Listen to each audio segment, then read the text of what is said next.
नमस्कार दोस्तों। चलिए हम दृष्टि जीके से आज हम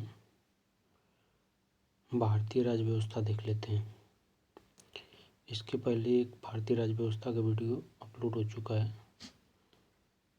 उसमें जहाँ से ख़त्म हुआ था वहीं से आज स्टार्ट करेंगे हम लोग।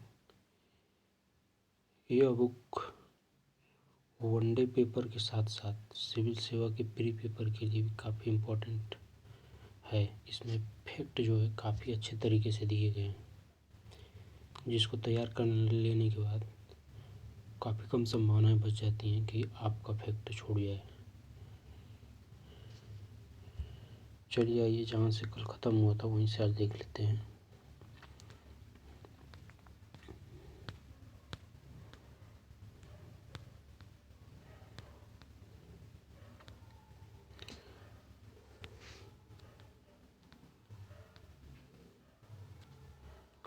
आज हमें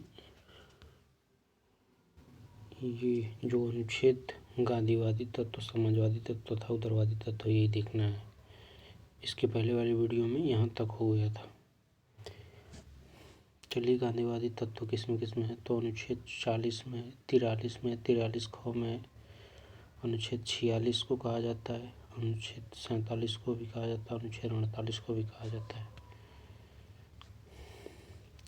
समाजवादी तत्व में अनुच्छेद 38 में समाजवादी तत्व है, 39 में समाजवादी तत्व है, अनुच्छेद 39 क में समाजवादी तत्व है, अनुच्छेद 41 में समाजवादी तत्व है, अनुच्छेद 42 में भी, अनुच्छेद 43 में भी, अनुच्छेद 43 क में है, अनुच्छेद 47 में है। उदारवादी तत्व अनुच्छेद 44 में, अनुच्छेद 45 में, अनुच्छेद 48 में, अनुच्छेद 48 क में है, अनुच्छेद 49 में, अनुच्छेद 50 में तथा अनुच्छेद 51 में भी उदारवादी तत्व मौजूद है।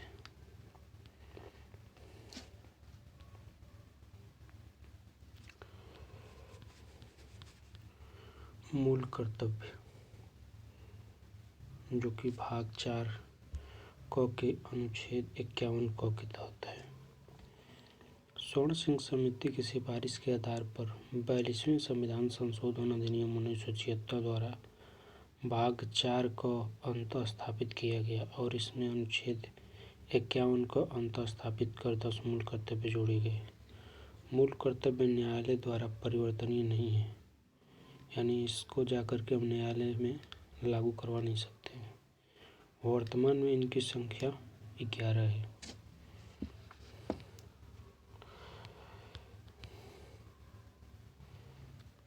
मूल कर्तव्यों की सूची देख लेते हैं तो अनुच्छेद 51 क के अनुसार भारत के प्रत्येक नागरिक का कर्तव्य है कि वो संविधान का पालन करे, उसके आदर्शों, संस्थाओं, राष्ट्र ध्वज और राष्ट्रीय गान का आदर करे, स्वतंत्रता के लिए हमारे राष्ट्रीय आंदोलन को प्रेरित करने वाले उच्च आदर्शों को हृदय में संजोए रखे और उनका पालन करे, भारत की संप्रभुता, एकता और अखंडता की रक्षा करे और उसे अक्षुण्ण रखे। नेक्स्ट है देश की रक्षा करे और आह्वान किए जाने पर राष्ट्र की सेवा करे। नेक्स्ट है भारत के सभी लोगों में समरसत्ता और समान भारतीयत्व की भावना का निर्माण करे, जो धर्म, भाषा और प्रदेश या फिर वर्ग पर आधारित सभी भेदभावों से परे हो। ऐसी प्रथाओं का त्याग करे जो स्त्रियों के सम्मान के विरुद्ध है। नेक्स्ट है हमारी सामाजिक संस्कृति की गौरवशाली परंपरा का महत्व समझे और इसका परीक्षण करें। नेक्स्ट है प्राकृतिक पर्यावरण की, जिसके अंतर्गत वन, झील, नदी और वन्य जीव हैं, रक्षा करे और उसका संवर्धन करे तथा प्राणी मात्र के प्रति दया भाव रखे। नेक्स्ट है वैज्ञानिक दृष्टिकोण, मानववाद और ज्ञान अर्जन तथा सुधार की भावना का विकास करे। नेक्स्ट है सार्वजनिक संपत्ति को सुरक्षित रखे और हिंसा से दूर रहे।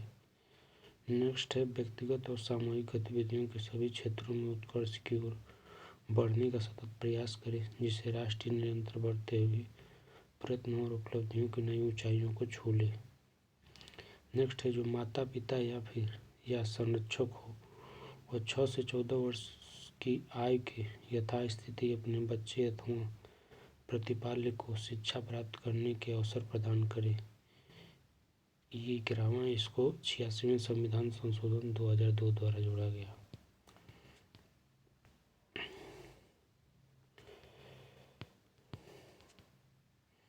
संघ जो कि भाग 5 में दिया गया, इसमें अनुच्छेद 52 से अनुच्छेद 151 तक है। संघ की कार्यपालिका जिसमें राष्ट्रपति आता है, राष्ट्रपति अनुच्छेद 53(1) में कहा गया है कि संघ की कार्यपालिका शक्ति राष्ट्रपति में निहित होगी और वह इसका प्रयोग इस संविधान के अनुसार स्वयं अपने अधीनस्थ अधिकारियों द्वारा करेगा। राष्ट्रपति संसद के किसी भी सदन का सदस्य नहीं होता, लेकिन भारतीय संसद राष्ट्रपति लोकसभा राज्यसभा से मिलकर बनती है। राष्ट्रपति को संसद का अंग माना जाता है, हालांकि राष्ट्रपति को संसदीय विशेषाधिकार प्राप्त नहीं है। संविधान में राष्ट्रपति के शपथ का प्रारूप अनुच्छेद 60 में दिया गया है, जबकि अन्य पदाधिकारियों तथा संसद तथा राज्य विधानमंडल के सदस्यों के शपथ का प्रारूप 3री अनुसूची में दिया गया है।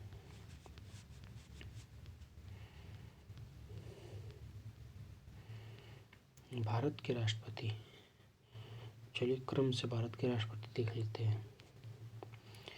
इनका निर्वाचन कब हुआ, इनका नाम क्या है तथा महत्वपूर्ण तथ्य इनसे संबंधित क्या है।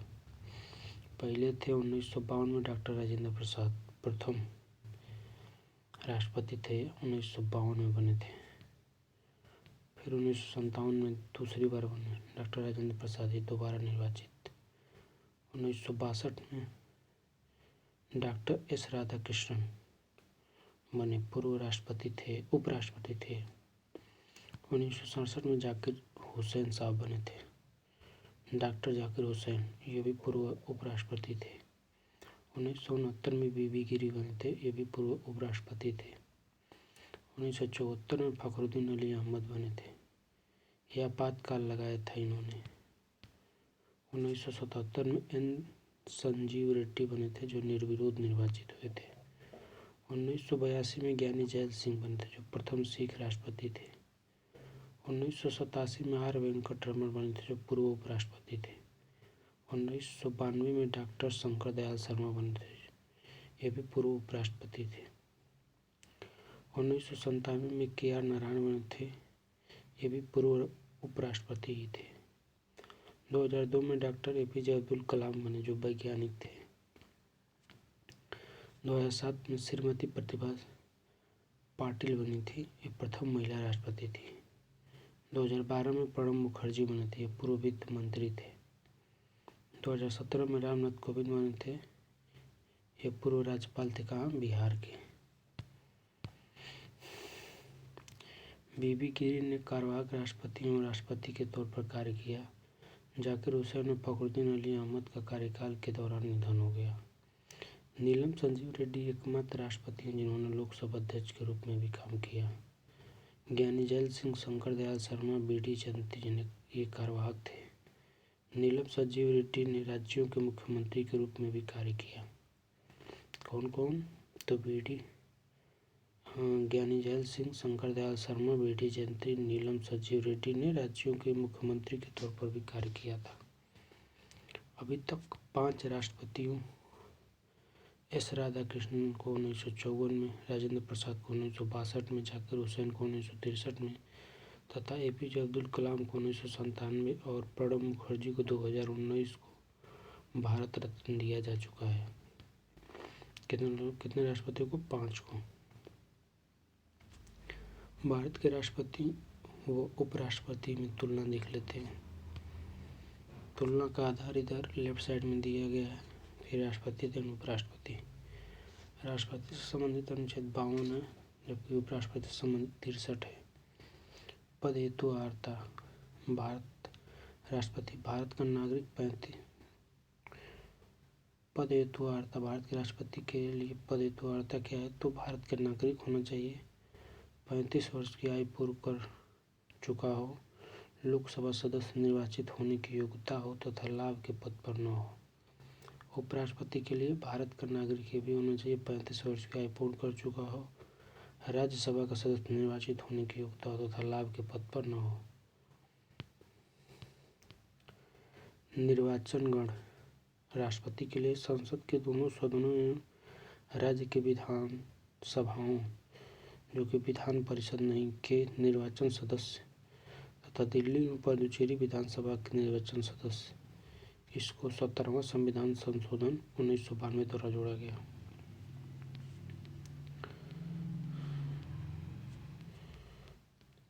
हम निर्वाचन गण और उपराष्ट्रपति के लिए देख लेते हैं। तो संसद के निर्वाचित एवं मनोनीत सदस्य, तो राष्ट्रपति में जो निर्वाचन के लिए होते हैं वो संसद के दोनों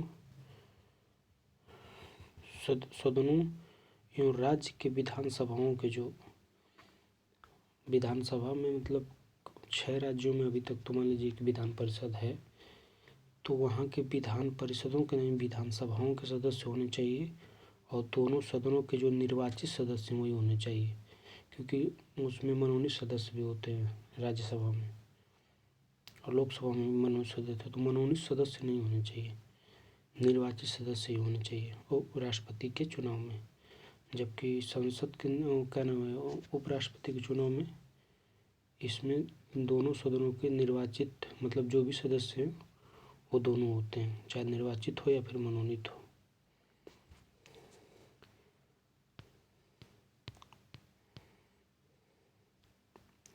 चुनाव पद्धति राष्ट्रपति के लिए प्रत्यक्ष निर्वाचन अनुपातिक प्रतिनिधित्व के आधार पर एकल संक्रमणीय मत द्वारा। उपराष्ट्रपति के लिए प्रत्यक्ष निर्वाचन अनुपातिक प्रतिनिधित्व के आधार पर एकल संक्रमणीय मत द्वारा। पदावधि राष्ट्रपति के लिए पद धारण की तिथि से 5 वर्ष, उत्तराधिकारी के पद ग्रहण करने तक 5 वर्ष बाद भी, यानी जब तक दूसरे राष्ट्रपति नहीं अपने राष्ट्रपति का पद ग्रहण कर लेते हैं तब तक पहले राष्ट्रपति अपने पद पर बने रहेंगे 5 वर्ष के बाद भी। उपराष्ट्रपति के लिए पदावधि क्या है, तो पद ग्रहण करने से लेकर 5 वर्ष इनका भी है, जबकि राज्यसभा के सदस्यों का कार्यकाल कितना होता है, तो 6 वर्ष का होता है। उत्तराधिकार के पद ग्रहण करने तक 5 वर्ष बाद भी। उपराष्ट्रपति भी जब तक नेक्स्ट के उपराष्ट्रपति पद ग्रहण अपना नहीं कर लेते हैं तब तक जो ओल्ड उपराष्ट्रपति रहेंगे वो अपने पद पर बने रहेंगे। पदच्युत त्यागपत्र द्वारा राष्ट्रपति को पदच्युत राष्ट्रपति का तो त्यागपत्र द्वारा ये इनको पदच्युत किया जा सकता है। महाभियोग द्वारा जो कि अनुच्छेद 61 के तहत निर्वाचन अवैध होने पर, पद ग्रहण करने की पात्रता न होने पर, तथा उपराष्ट्रपति को त्यागपत्र द्वारा राज्यसभा के संकल्प द्वारा उपराष्ट्रपति को 14 दिन पूर्व नोटिस देकर वो इसका लोकसभा द्वारा समर्थन, निर्वाचन की अवैधता द्वारा भी इनको पदच्युत किया जा सकता है। उपराष्ट्रपति को पुनर्निर्वाचन राष्ट्रपति का हो सकता है अनुच्छेद 57 के तहत, उपराष्ट्रपति का भी हो सकता है। यदि राष्ट्रपति के चुनाव के समय किसी विधानसभा में कुछ स्थान खाली है या किसी राज्य की विधानसभा भंग है तो उसके राष्ट्रपति का चुनाव बाधित नहीं होगा। जो सदस्य उस समय विधानसभाओं में हैं उन्हीं के मतदान को पर्याप्त समझा जाएगा। लाभ के पद के प्रयोजन के लिए भारत के राष्ट्रपति उपराष्ट्रपति किसी राज्य के राज्यपाल, केंद्र या राज्य सरकार के किसी मंत्री को लाभ के पद का धारक नहीं समझा जाएगा। भारत के राष्ट्रपति होने के लिए जन्म से भारत का नागरिक होना आवश्यक नहीं है, जैसा कि अमेरिका में है। यदि राष्ट्रपति उपराष्ट्रपति का पद मृत्यु, त्यागपत्र, निष्कासन के कारण रिक्त होता है तो राष्ट्रपति का चुनाव 6 महीने में वो उपराष्ट्रपति का चुनाव यथाशीघ्र संपन्न कराने का प्रावधान है। दोनों निर्वाचित राष्ट्रपति एवं उपराष्ट्रपति पद ग्रहण अवधि से 5 वर्ष तक अपने पद पर बने रहेंगे। राष्ट्रपति या उपराष्ट्रपति के निर्वाचन से संबंधित सभी शंकाओं और विवादों की जांच तथा फैसला सर्वोच्च न्यायालय द्वारा किया जाएगा और इस संबंध में उसका निर्णय अंतिम होगा। राष्ट्रपति एवं उपराष्ट्रपति के चुनाव में व्हिप जारी नहीं हो सकती है। राष्ट्रपति को उच्चतम न्यायालय का मुख्य न्यायाधीश अनुपस्थिति में वरिष्ठतम न्यायाधीश शपथ दिलाता है। राष्ट्रपति का चुनाव लड़ने के लिए किसी प्रत्याशी का नाम कम से कम 50 मतदाताओं द्वारा प्रस्तावित और कम से कम 50 द्वारा अनुमोदित होना चाहिए। राष्ट्रपति पद के नामांकन के लिए कम से कम 20 प्रस्तावक तथा उपराष्ट्रपति पद के नामांकन के लिए कम से कम 20 प्रस्ताव तथा 20 अनुमोदक मतदाताओं की आवश्यकता होती है। तो उपराष्ट्रपति के लिए 20 प्रस्तावक होने चाहिए और 20 अनुमोदक होने चाहिए। राष्ट्रपति अपना त्याग पत्र उपराष्ट्रपति को देकर पदमुक्त हो सकता है। अनुच्छेद 65 राष्ट्रपति की मृत्यु, त्याग पत्र या फिर पद से हटाए जाने की स्थिति में राष्ट्रपति का पद उपराष्ट्रपति द्वारा संभालने का प्रावधान करता है। The president discharge of function act 1969 के अनुसार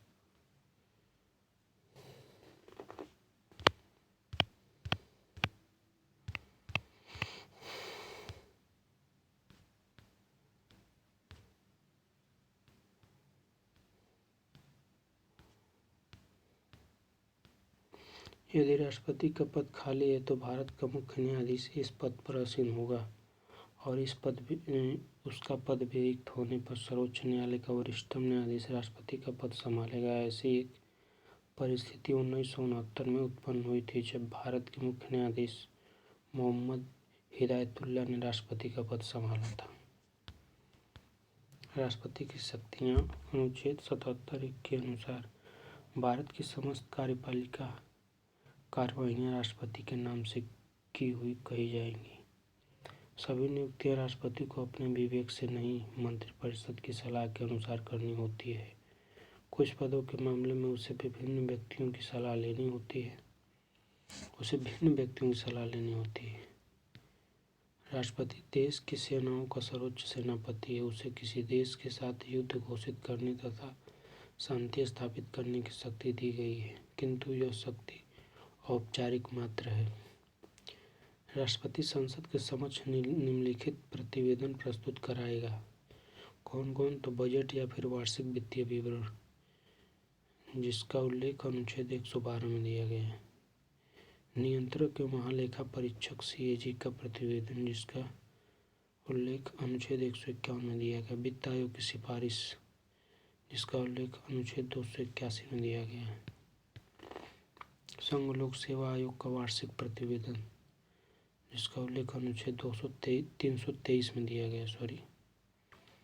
राष्ट्रीय अनुसूचित जाति आयोग का प्रतिवेदन, जो कि अनुच्छेद 329 में दिया गया। राष्ट्रीय अनुसूचित जनजाति आयोग का प्रतिवेदन, जो कि अनुच्छेद 329 को में दिया गया है। राष्ट्रीय पिछड़ा वर्ग आयोग का प्रतिवेदन अनुच्छेद 340 में जो दिया गया है।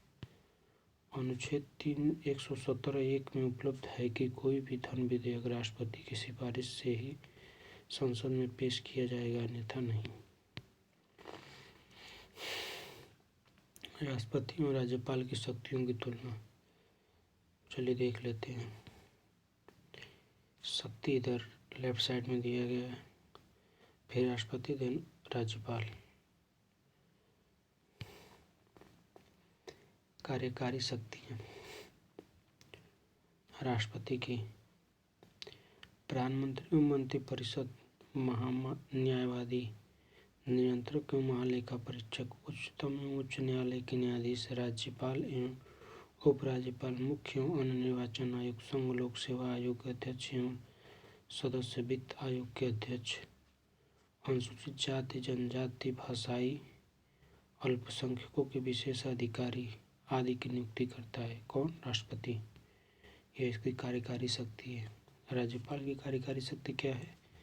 तो मुख्यमंत्री एवं अन्य मंत्री, महाधिवक्ता, राज्य निर्वाचन आयुक्त, राज्य लोक सेवा आयोग के अध्यक्ष व सदस्य की नियुक्ति। छत्तीसगढ़, मध्य प्रदेश, झारखंड एवं उड़ीसा में राज्यपाल द्वारा जनजातीय कल्याण मंत्री की नियुक्ति राज्यपाल कर सकता है। ये इसकी कार्यकारी शक्तियाँ हैं।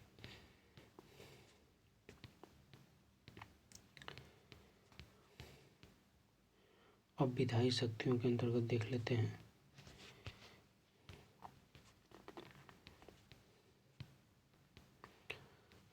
राष्ट्रपति विधायिक शक्तियाँ। राष्ट्रपति क्या कहें तो संसद सत्र दोनों सदन को आहूत करना एवं सत्रावसान और लोकसभा का विघटन करना, जो कि अनुच्छेद 85 में दिया गया है,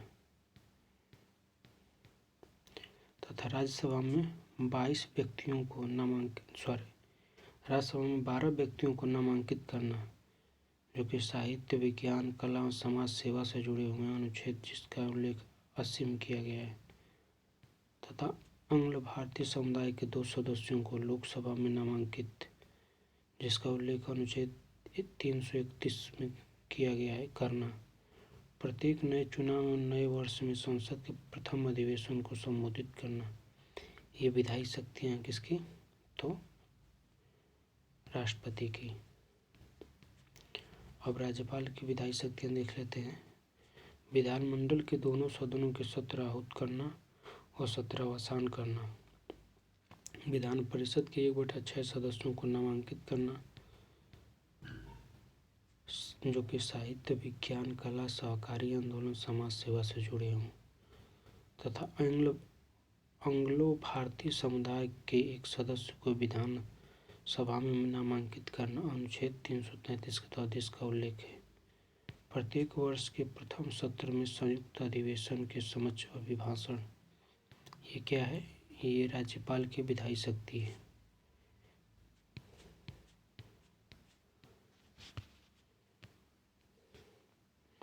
चलिए कुछ नोट देख लेते हैं।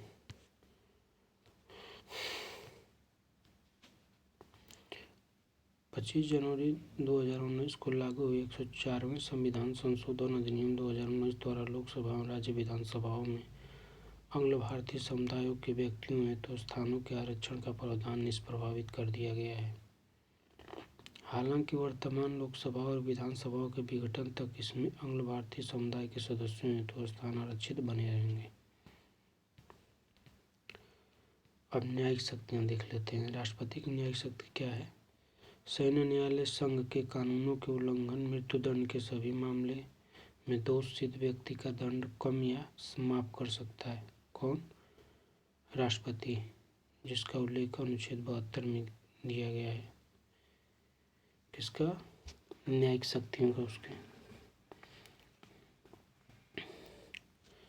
राज्यपाल अपनी न्यायिक शक्तियों के तहत क्या कर सकता है? तो राज्य विधियों के उल्लंघन पर क्षमादान, प्रविलंबन, विराम, लघुकरण, जिसका अनुच्छेद 161 में उल्लेख किया गया है। लेकिन मृत्यु को राज्यपाल माफ नहीं कर सकता, केवल उसे स्थगित, प्रविलंबित अथवा लघुकृत कर सकता है।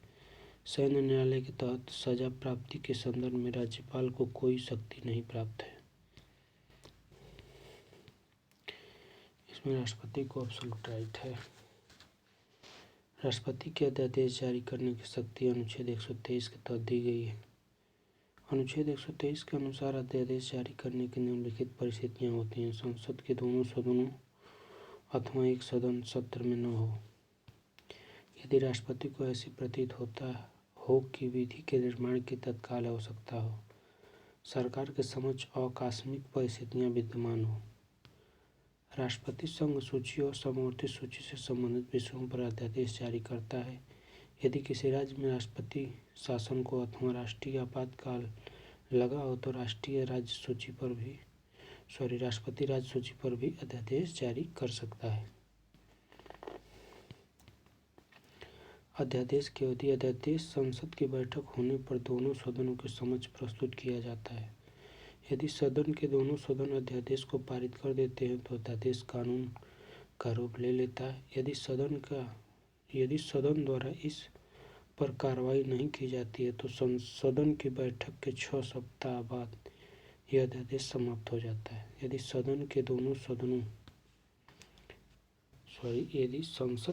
सदनों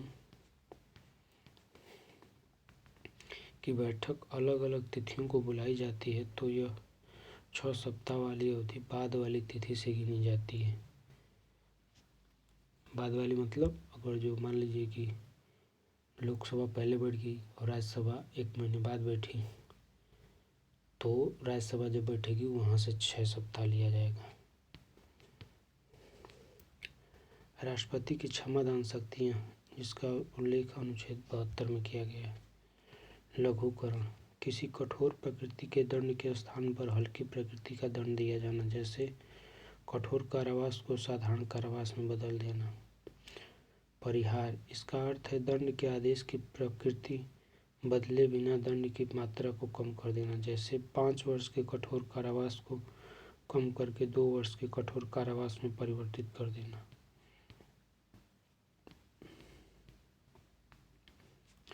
विराम, इसका अर्थ है कि दंड पाए हुए व्यक्ति की विशिष्ट अवस्था के कारण उसके दंड की कठोरता को कम करना, जैसे गर्भवती स्त्री के मृत्युदंड को आजीवन कारावास में बदल देना।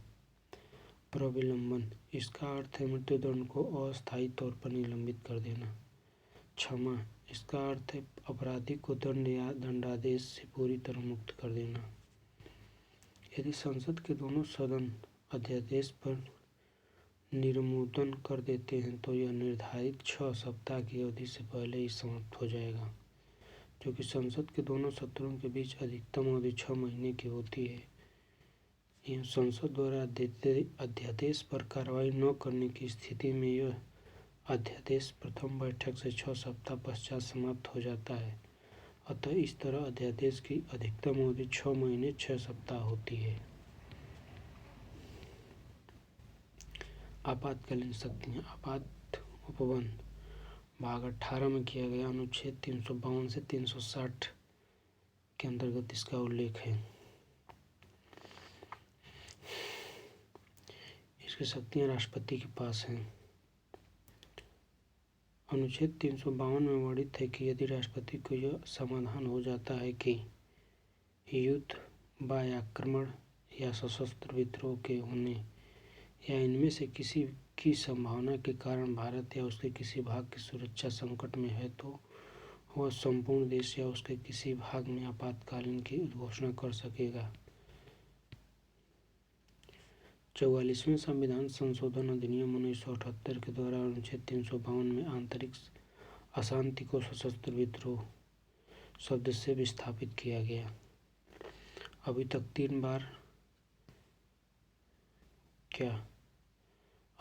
3 बार लगाया जा चुका है राष्ट्रीय आपातकाल।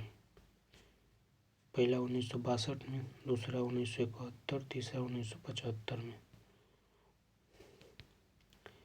अनुच्छेद 356 के अंतर्गत यदि किसी राज्य में संवैधानिक तंत्र विफल हो गया है तो राष्ट्रपति उस राज्य में आपातकाल की उद्घोषणा कर सकता है। इसके लिए राज्यपाल की रिपोर्ट या उसके बिना राष्ट्रपति आपात की उद्घोषणा कर सकता है।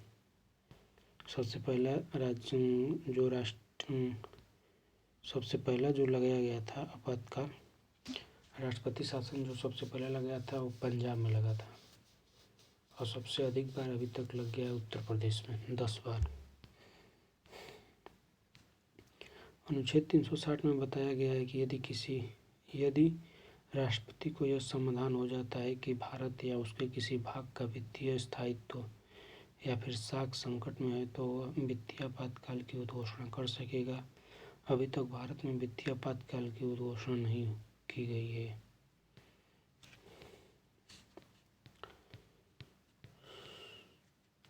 एक बार कंडीशन ऐसी आई थी, लेकिन ऐसा करना नहीं पड़ा था 1991 में जब LPG रिफॉर्म आया था। अन्य शक्तियाँ। अनुच्छेद 77(3) के अंतर्गत राष्ट्रपति भारत सरकार का कार्य अधिक सुविधापूर्वक किए जाने के लिए और मंत्रियों को उक्त कार्य के आवंटन के लिए नियम बनाएगा। अनुच्छेद 239 के तहत संघ राज्य क्षेत्रों के प्रशासन के संबंध में नियम बनाने की शक्ति प्राप्त है।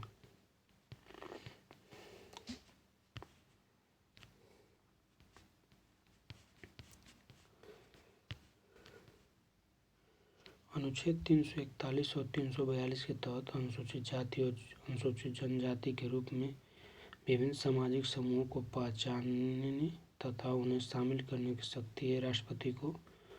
अनुच्छेद 339 के तहत अनुसूचित क्षेत्रों के प्रशासन से संबंधित नियम बनाने की शक्ति है राष्ट्रपति को। चलिए हम जो तीनों आपातकाल हैं उसको एक बार देख लेते हैं एक ही साथ। किस आधार पर लगाया जाएगा राष्ट्रपति आपात, राष्ट्रीय आपात, राष्ट्रपति शासन, वित्तीय आपात। तो अनुच्छेद, राष्ट्रीय आपात के लिए अनुच्छेद 352। आधार क्या? युद्ध, बाह्य आक्रमण, सशस्त्र विद्रोह। राष्ट्रपति शासन अनुच्छेद 356 के तहत लगाया जाएगा, जो कि राज्यपाल के प्रतिवेदन द्वारा या राज्यपाल के विवरण यानी रिपोर्ट के बिना भी। अनुच्छेद वित्तीय आपात अनुच्छेद 360 के तहत लगाया जाएगा, वित्तीय साख, वित्तीय स्थिरता को खतरा हो तो। आधार, मंत्रिमंडल की भूमिका क्या होती है? तो राष्ट्रीय आपात में मंत्रिमंडल की भूमिका होती है मंत्रिमंडल की लिखित सिफारिश पर यह लगाया जाता है, जबकि राष्ट्रपति शासन मंत्रिमंडल की सलाह पर लगाया जाता है। वित्तीय आपात मंत्रिमंडल की सलाह पर ही लगा दिया जाता है। अवधि, तो राष्ट्रीय आपातकाल की अवधि होती है पहली बार में 30 दिन या फिर 1 महीने। संसद के दोनों सदनों के अनुमोदन से प्रत्येक 6 माह इसी प्रकार से अनिश्चित काल तक बढ़ाया जा सकता है राष्ट्रीय आपातकाल को। राष्ट्रपति शासन पहली बार में 2 माह या फिर 60 दिन। राष्ट्रपति शासन 6 माह चलता है, अधिकतम 3 वर्ष की अवधि तक बढ़ाया जा सकता है इसे। वित्तीय आपात पहली बार में 2 माह या फिर 60 दिन, अनिश्चित काल तक, क्योंकि संविधान में इसका स्पष्ट उल्लेख नहीं है कि कब तक बढ़ाया जा सकता है इसे। संसदीय अनुमोदन, राष्ट्रपति आपात में विशेष बहुमत की आवश्यकता होती है। राष्ट्रीय आपात में विशेष बहुमत की आवश्यकता होती है, जबकि राष्ट्रपति शासन में साधारण बहुमत की आवश्यकता है तथा वित्तीय आपात में साधारण बहुमत की आवश्यकता होती है। मौलिक अधिकारों पर प्रभाव, राष्ट्रीय आपात में मौलिक अधिकार निलंबित, अनुच्छेद 20 तथा अनुच्छेद 21 द्वारा प्रदत्त अधिकार को छोड़कर। राष्ट्रपति शासन में कोई प्रभाव नहीं पड़ता मौलिक अधिकार पर, वित्तीय आपात में भी कोई प्रभाव नहीं पड़ता मौलिक अधिकार पर। समाप्ति, तो राष्ट्रपति शासन में लोकसभा के साधारण बहुमत से पारित प्रस्ताव द्वारा इसको समाप्त किया जा सकता है। किसको? राष्ट्रीय आपात को कैसे समाप्त किया जा सकता है? तो लोकसभा के साधारण बहुमत से पारित प्रस्ताव द्वारा। राष्ट्रपति शासन को राष्ट्रपति स्वयं वापस ले सकता है तथा वित्तीय आपात को राष्ट्रपति कभी भी वापस ले सकता है।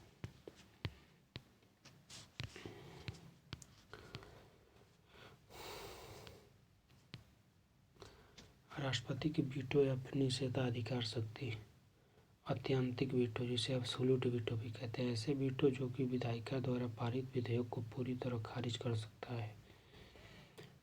विशेषित वीटो जिसे क्वालिफाइड वीटो भी कहते हैं, ऐसे वीटो शक्ति जिसे एक विशेष बहुमत से विधायिका द्वारा खारिज किया जा सकता है। भारतीय राष्ट्रपति के पास ऐसी वीटो शक्ति नहीं है।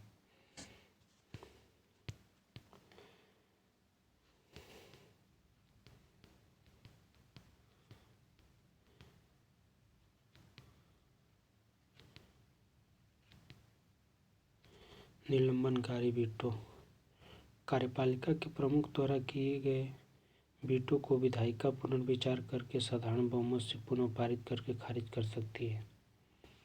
जेबी वीटो, कार्यपालिका के प्रमुख द्वारा विधेयक पर स्वीकृति या फिर अस्वीकृति देने के बजाय उसे अपने पास पड़े रहने देना। 1986 में भारतीय डाकघर संशोधन अधिनियम पर राष्ट्रपति ज्ञानी जैल सिंह ने इस वीटो का प्रयोग किया था। ये कुछ इम्पोर्टेंट देख लेते हैं राष्ट्रपति पर महाभियोग की प्रक्रिया से संबंधित। तो महाभियोग एक अर्धन्यायिक प्रक्रिया है जो निम्नवत है। सर्वप्रथम संसद का कोई सदन राष्ट्रपति पर संविधान के अतिक्रमण का आरोप लगाए। इसकी कुछ शर्तें हैं।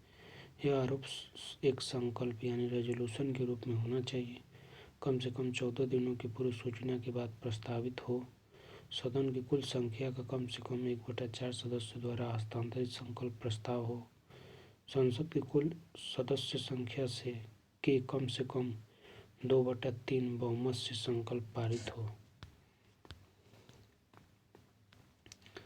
दूसरा, सदन उस आरोप का अन्वेषण करेगा तथा राष्ट्रपति स्वयं या अपने प्रतिनिधि के माध्यम से अपना बचाव कर सकेगा। यदि संकल्प दूसरे सदन से आरोप सिद्ध होने के बाद उस सदन के भी कुछ सदस्य संख्या के 2/3 बहुमत से पारित हो जाता है तो संकल्प पारित होने की तिथि से राष्ट्रपति अपने पद से हटा दिया जाएगा। संसद के दोनों सदनों के नामांकित सदस्य महाभियोग प्रक्रिया में भाग में मतदान कर सकते हैं।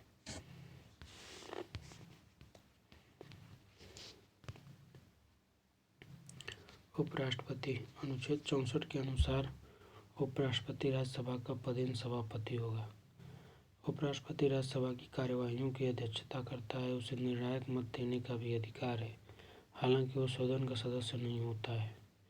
उपराष्ट्रपति आकस्मिक स्थितियों यथा राष्ट्रपति की मृत्यु, पद त्याग या पद से हटाए जाने की स्थिति में राष्ट्रपति पद के दायित्वों का निर्वहन करता है। इस दौरान उसे राष्ट्रपति की परिलब्धियां प्राप्त होंगी। उपराष्ट्रपति अपना त्याग पत्र राष्ट्रपति को देकर पद मुक्त हो जा सकता है। भारत के उपराष्ट्रपति महत्वपूर्ण तथ्य निर्वाचन वर्ष डॉक्टर सर्वपल्ली राधाकृष्णन। चलिए अभी तक जो भी भारत के उपराष्ट्रपति हुए हैं उनका एक बार क्रम देख लिया जाता है। तो सबसे पहले डॉक्टर सर्वपल्ली राधाकृष्णन, इनके बारे में महत्वपूर्ण तथ्य यह है कि दार्शनिक तथा निर्विरोध चुने गए थे 1952 में। डॉक्टर जाकिर हुसैन पूर्व राजनयिक थे। 1962 में इनको चुना गया था उपराष्ट्रपति। बीबी गिरी कार्यवाहक राष्ट्रपति थे, 1967 में बने थे। जीएस पाठक पूर्व कानून मंत्री थे, 1969 में चुना गया था। बीडी जत्ती कार्यवाहक राष्ट्रपति थे, 1974 में चुना गया। एम हिदायतुल्लाह निर्विरोध चुने गए थे 1979 में। आर वेंकटरमण संविधान सभा सदस्य थे, 1984 में चुना गया था। डॉक्टर शंकर दयाल शर्मा निर्विरोध चुने गए थे 1987 में। के.आर. नारायण पूर्व राजनयिक थे, 1992 में चुना गया था इन्हें। कृष्णकांत कार्यकाल के दौरान निधन हो गया था इनका 1997 में। बी.एस. शेखावत पूर्व मुख्यमंत्री थे, 2002 में इन्हें चुना गया था। मोहम्मद हामिद अंसारी पूर्व राजनयिक थे, 2007 में इन्हें चुना गया। वेंकैया नायडू पूर्व शहरी विकास मंत्री थे, 2007 में इन्हें चुना गया। डॉक्टर एस राधाकृष्णन ने मोहम्मद हामिद अंसारी ने लगातार 2 बार इस पद का कार्य किया है। प्रधानमंत्री राष्ट्रपति भारत का वैधानिक प्रमुख है, जबकि प्रधानमंत्री वास्तविक प्रमुख होता है। प्रधानमंत्री को राष्ट्रपति द्वारा नियुक्त किया जाता है। अनुच्छेद 75 में प्रधानमंत्री के पद का प्रावधान है, जिसके अनुसार राष्ट्रपति को सहायता और सलाह देने के लिए एक मंत्रिपरिषद होगी, जिसका प्रधान प्रधानमंत्री होगा। प्रधानमंत्री कार्यकाल, तो अभी तक जितने प्रधानमंत्री बने हैं उनका कार्यकाल तथा क्रम देख लेते हैं एक बार। जवाहरलाल नेहरू 1947 से 1964 तक रहे। गुलजारीलाल नंदा ये कार्यवाहक थे उस समय। 27 मई 1964 से 9 जून 1964। लाल बहादुर शास्त्री 1964 से 1966। फिर गुलजारीलाल नंदा आगे कार्यवाहक के रूप में 11 जनवरी 1966 से 24 जनवरी 1966 तक रहे। इंदिरा गांधी 1966 से 1977। मोरारजी देसाई 1977 से 1979। चौधरी चरण सिंह 1979 से 1980। फिर इंदिरा गांधी आई 1980 से 1984। राजीव गांधी 1984 से 1989। बीपी सिंह 1989 से 1990। चंद्रशेखर 1990 से 1991। पीवी नरसिम्हा राव 1991 से 1996। अटल बिहारी वाजपेयी 16 मई 1996 से 1 जून 1996। एच.डी. देवगौड़ा 1996 से 1997। आई.के. गुजराल 1997 से 1998। अटल बिहारी वाजपेयी 1998 से 2004, डॉक्टर मनमोहन सिंह 2004 से 2014, नरेंद्र मोदी 2014 से अब तक।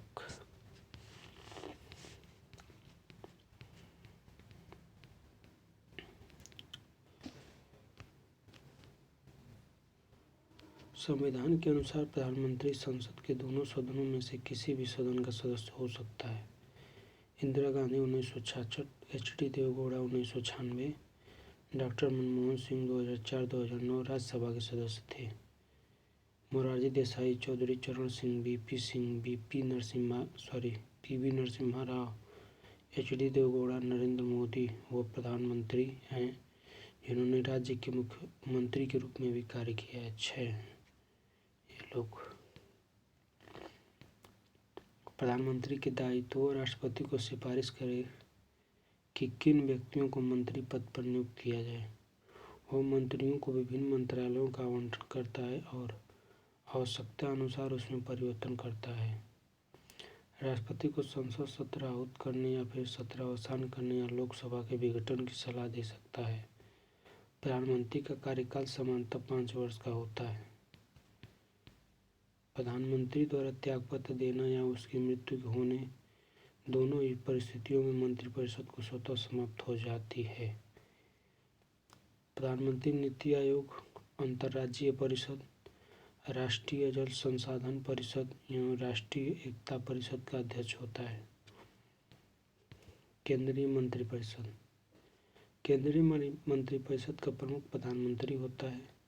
संविधान के अनुच्छेद 74(1) में राष्ट्रपति को सलाह के लिए मंत्रिपरिषद का उपबंध किया गया है। मंत्रिपरिषद मंत्रिमंडल से बड़ा समूह होता है। मंत्रिमंडल में केवल प्रमुख मंत्री शामिल होते हैं, जबकि मंत्रिपरिषद में सभी मंत्री शामिल होते हैं। मंत्रिमंडल को ही कैबिनेट बोला जाता है। मंत्रियों के विभिन्न स्तर। कैबिनेट मंत्री मंत्रिपरिषद के सबसे महत्वपूर्ण मंत्री होते हैं और वे अपने विभाग या मंत्रालय के प्रमुख होते हैं। सामान्यतः कैबिनेट मंत्री और प्रधानमंत्री से मिलकर मंत्रिमंडल का निर्माण होता है। राज्य मंत्री। इन्हें कैबिनेट की बैठकों में भाग लेने का अधिकार नहीं होता। इनकी 2 श्रेणियां हैं, जिसमें स्वतंत्र प्रभार का मंत्री अपने विभाग का प्रमुख होता है, जबकि बिना स्वतंत्र प्रभार वाले मंत्री कैबिनेट मंत्री के अधीन कार्य करते हैं। उपमंत्री कनिष्ठ मंत्री होता है जो किसी कैबिनेट मंत्री अथवा स्वतंत्र प्रभार वाले राज्य मंत्री के अधीन कार्य करता है। किचन कैबिनेट प्रभावशाली मंत्रियों एवं कुछ विश्वास पात्र सहयोगियों का समूह है जिनसे प्रधानमंत्री ज़्यादातर सलाह मशविरा करता है। संसदीय सचिव विभिन्न मंत्रियों की सहायता करते हैं, इसीलिए इनका दर्जा लगभग मंत्रियों के समान होता है।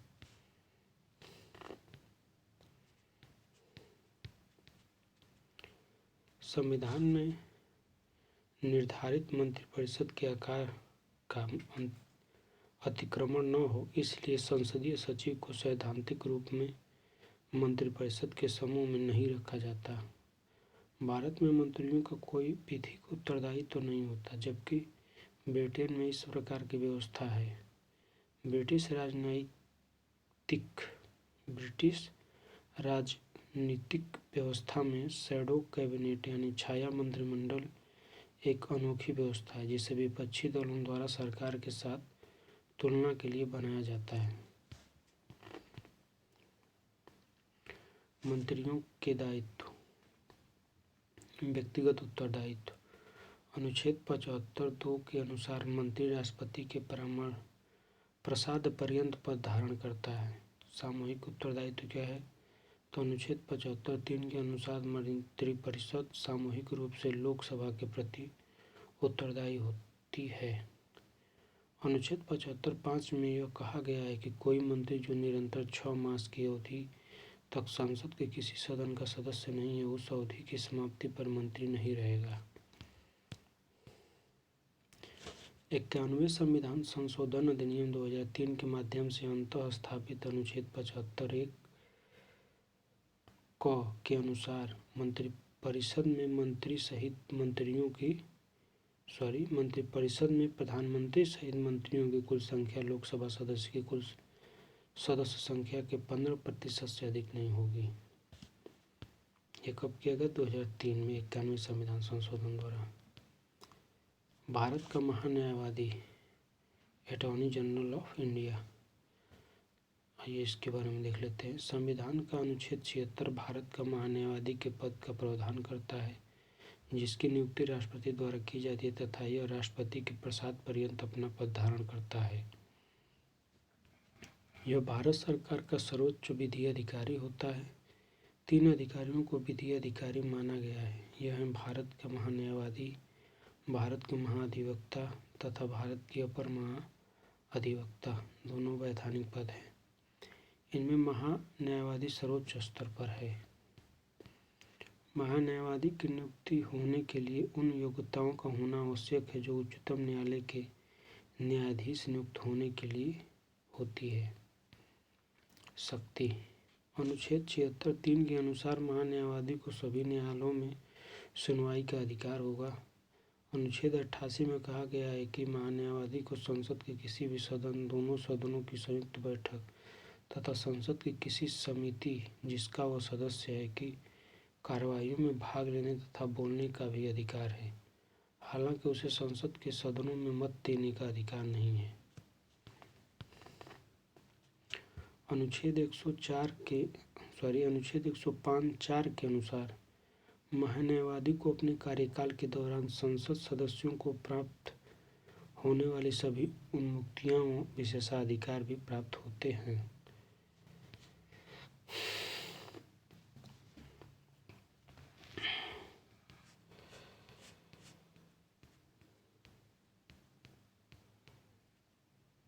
संघीय विधायिका, राज्यसभा, उच्च सदन इसे कहा जाता है। संघीय विधायिका में चलिए राज्यसभा को देख लेते हैं, जिसे उच्च सदन कहा जाता है। राज्यसभा भारतीय संविधान का अनुच्छेद 80 राज्यसभा के गठन का प्रावधान करता है। राज्यसभा का गठन वर्ष 1952 में किया गया था। इसके सदस्य विधानसभा के निर्वाचित सदस्यों द्वारा आनुपातिक प्रतिनिधित्व पद्धति द्वारा एकल संक्रमणीय मत द्वारा चुने जाते हैं। वह 12 सदस्यों को राष्ट्रपति मनोनीत करता है। राज्यसभा स्थायी सदन है, अर्थात इसका विघटन नहीं होता है। इसके 1/3 सदस्य प्रति 2 वर्ष की समाप्ति पर अवकाश प्राप्त करते हैं। राज्यसभा में प्रत्येक राज्य से कितने सदस्य होंगे, इसके लिए राज्य विशेष की जनसंख्या को आधार बनाया गया है। सदन ने 2003 में लोक प्रतिनिधित्व अधिनियम 1951 में संशोधन करते हुए राज्यसभा के निर्वाचन के लिए निवास संबंधी शर्तों को हटा दिया। राज्यसभा के पदाधिकारी। राज्यसभा में 2 प्रमुख पदाधिकारी होते हैं, सभापति तथा उपसभापति।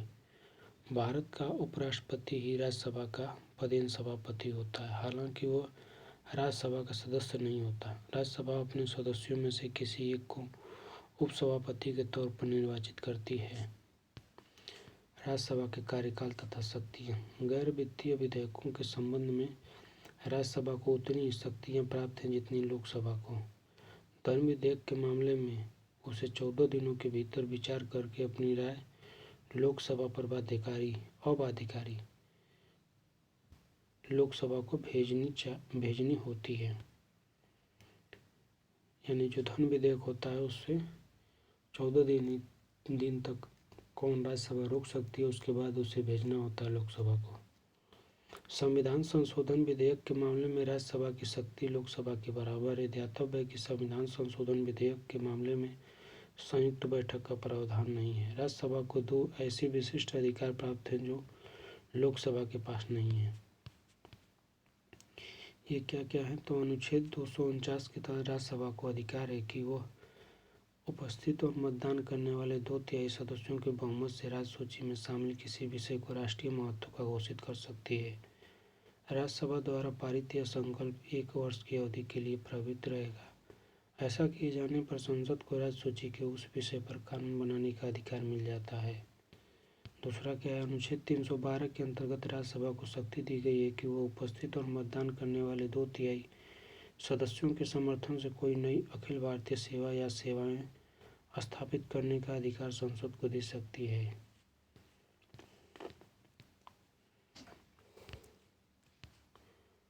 चलिए लोकसभा देख लेते हैं। इसे निम्न सदन कहा जाता है। भारतीय संविधान का अनुच्छेद 81 लोकसभा के गठन का प्रावधान करता है। इसके सदस्य जनता द्वारा प्रादेशिक प्रतिनिधित्व प्रणाली द्वारा एकल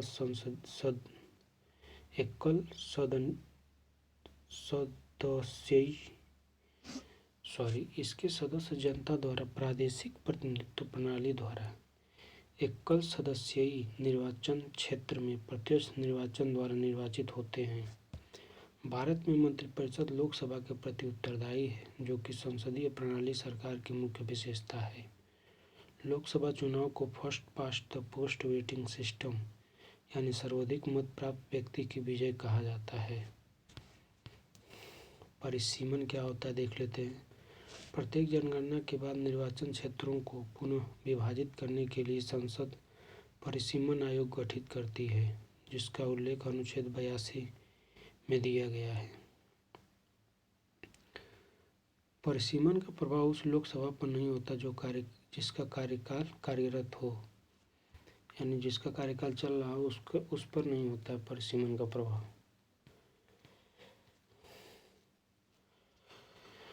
42वें संविधान संशोधन अधिनियम 1976 द्वारा लोकसभा में राज्यों को आवंटित स्थानों की संख्या तथा राज्य में निर्वाचन क्षेत्रों के निर्धारकों को 1971 की जनगणना के आधार पर वर्ष 2000 तक के लिए निश्चित कर दिया गया। 84वें संविधान संशोधन अधिनियम 2001 द्वारा लोकसभा में राज्यों को आवंटित स्थानों की संख्या को अगले 25 वर्षों यानी कि वर्ष 2026 तक पूर्ववत रखते हुए 1991 की जनगणना की बढ़ी हुई जनसंख्या के आधार पर निर्वाचन क्षेत्रों का पुनः समायोजन तथा संयुक्तिकरण किया गया। वर्ष 2003 में 2001 की जनगणना की बढ़ी हुई जनसंख्या के आधार पर निर्वाचन क्षेत्रों के पुनः समायोजन तथा युक्तिकरण के लिए 87वां संविधान संशोधन 2003 पारित किया गया। लोकसभा की शक्तियां तथा कार्य। धन विधेयक जिसका उल्लेख अनुच्छेद 110 तथा वित्त विधेयक जिसका उल्लेख अनुच्छेद 117 में दिया गया है सिर्फ लोकसभा में ही प्रस्तावित किए जा सकते हैं और राज्यसभा की शक्तियां इन मामलों में काफ़ी कम है। धन विधेयक तथा संविधान संशोधन विधेयक पर संयुक्त बैठक का प्रावधान नहीं है। कार्यपालिका अर्थात सरकार पर लोकसभा का प्रभावी नियंत्रण होता है। मंत्रिपरिषद उसी समय तक कार्य कर सकती है जब तक कि उसे लोकसभा का विश्वास हासिल हो।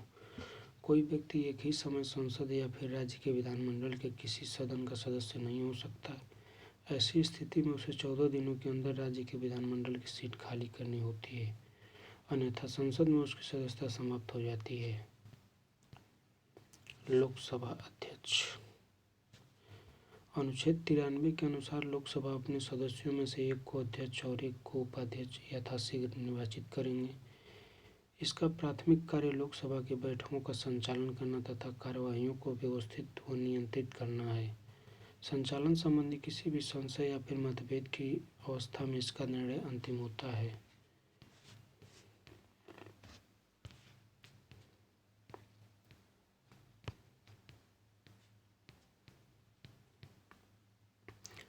धन विधेयक है या नहीं यह निश्चित करने का दायित्व लोकसभा अध्यक्ष का ही है। अनुच्छेद 110 के तहत दोनों सदनों के पीठासीन अधिकारियों का दायित्व है कि सदन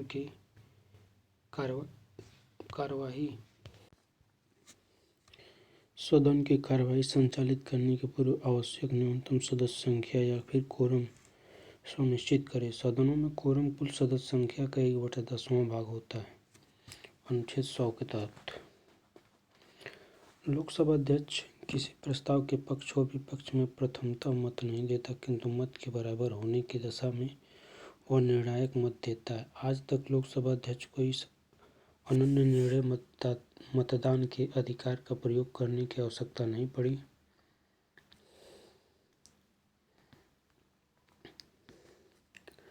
अनुच्छेद 100 के तहत लोकसभा अध्यक्ष अपना त्यागपत्र लोकसभा उपाध्यक्ष को सौंपता है और लोकसभा अध्यक्ष को लोकसभा के कुल सदस्यों के बहुमत द्वारा पारित प्रस्ताव से हटाया जा सकता है।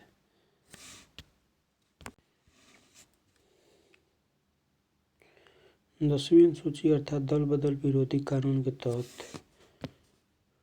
लोकसभा के किसी सदस्य के संबंध में दल बदल संबंधी शिकायत मिलने पर उसकी नियर्ता के प्रश्न पर फैसला लोकसभा अध्यक्ष करता है। लोकसभा अध्यक्ष की यह शक्ति न्यायिक पुनर्वलोकन के अधीन है। लोकसभा अध्यक्ष लोकसभा की संसदीय समितियों पर नियंत्रण रखता है एवं सभी समितियों के प्रमुखों की नियुक्ति करता है। कार्य मंत्रणा समिति, नियमन समिति और सामान्य प्रयोजन समिति में वह स्वयं अध्यक्ष की भूमिका में होता है। लोकसभा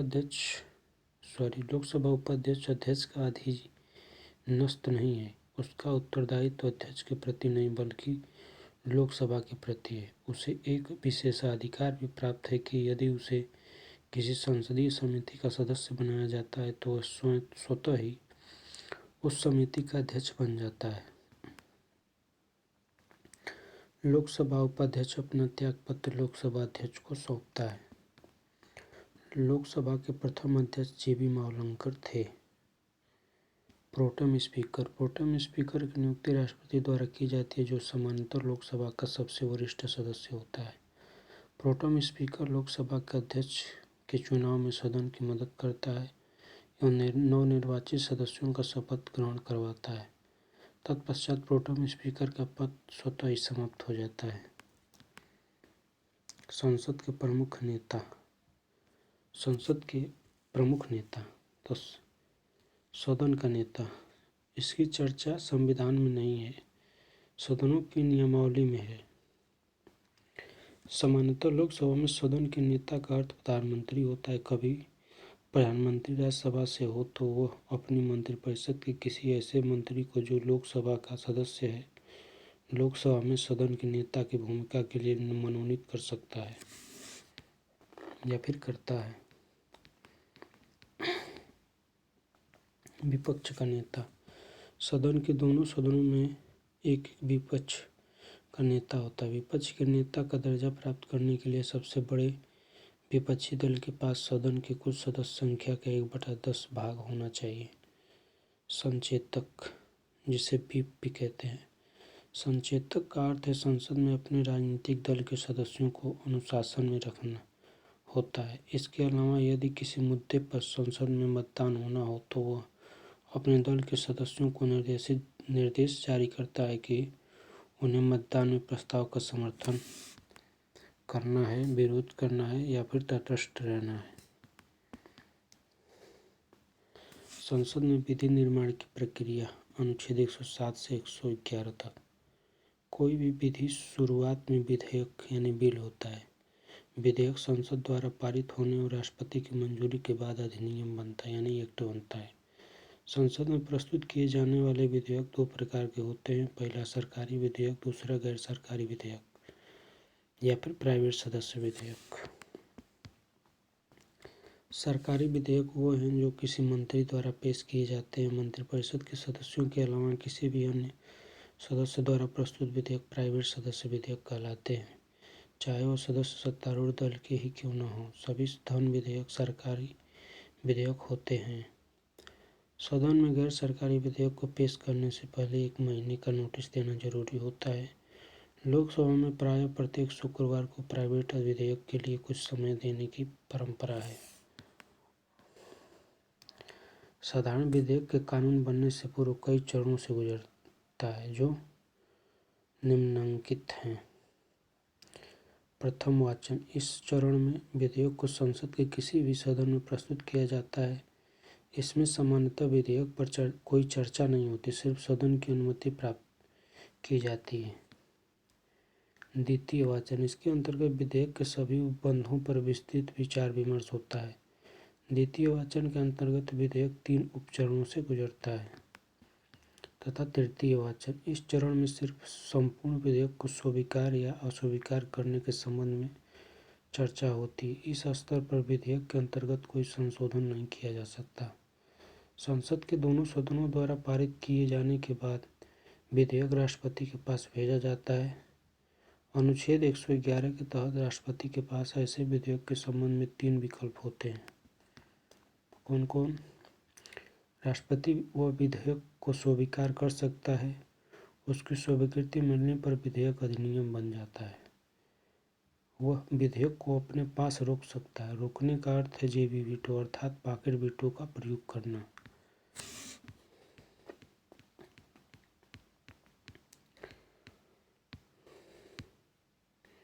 या फिर उसमें संशोधन के कुछ सुझावों सहित उसे संसद के दोनों सदनों को पुनर्विचार के लिए लौटा सकता है। यदि दोनों सदन राष्ट्रपति के सुझावों को स्वीकार या फिर अस्वीकार करते हुए विधेयक को पुनः पारित कर देते हैं तो राष्ट्रपति उस पर अनुमति देने के लिए बाध्य होता है। अनुच्छेद 111 के तहत धन विधेयक के मामले में राष्ट्रपति को यह अधिकार नहीं है कि वह उसे संसद को पुनर्विचार के लिए लौटा सके। वित्त विधेयक। वित्त विधेयक उन सभी विधेयकों को कहते हैं जिनका संबंध वित्त से जुड़े मामलों से होता है, जैसे सरकार के राजस्व या फिर व्यय से संबंधित विधेयक। किसी कर को लगाना या फिर उसमें परिवर्तन करना आदि वित्त विधेयक के सामान्य विषय हैं। वित्त विधेयक 3 प्रकार के होते हैं। कौन कौन? धन विधेयक, जिसका उल्लेख अनुच्छेद 110 में दिया गया है। वित्त विधेयक प्रथम अनुच्छेद 117 में दिया गया है, 117(1) में। वित्त विधेयक सेकेंड अनुच्छेद 117(3) में दिया गया है। प्रत्येक धन विधेयक वित्त विधेयक होता है, किंतु प्रत्येक वित्त विधेयक धन विधेयक नहीं होता। दोनों सदनों की संयुक्त बैठक अनुच्छेद 108 में दिया गया है, यानी लोकसभा और राज्यसभा की संयुक्त बैठक का उपबंध 108 में किया गया है। संयुक्त बैठक निम्नलिखित 3 स्थितियों में बुलाई जा सकती है। कौन कौन? यदि एक सदन द्वारा पारित विधेयक को दूसरे सदन ने अस्वीकार कर दिया,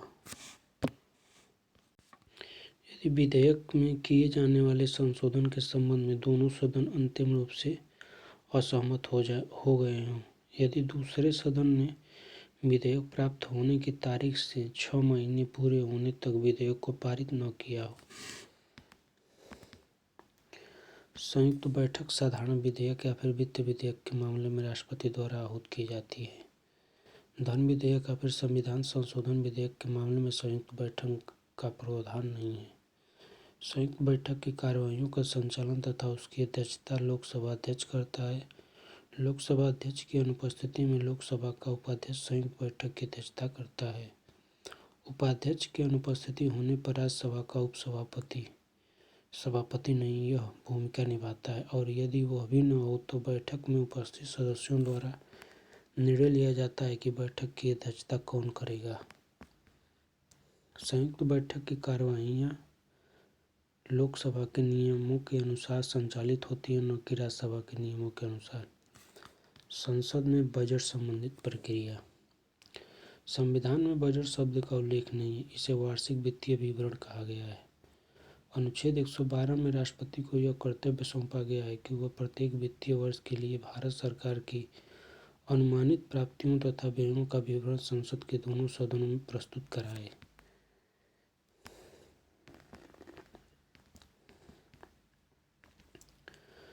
बजट पेश कराने में से कुछ दिन पूर्व सरकार दोनों सदनों के समक्ष आर्थिक सर्वेक्षण यानी इकोनॉमिक सर्वे प्रस्तुत करती है, जिससे पता चलता है कि पिछले वित्तीय वर्ष में सरकार के बजट अनुमान किस हद तक सही रहे।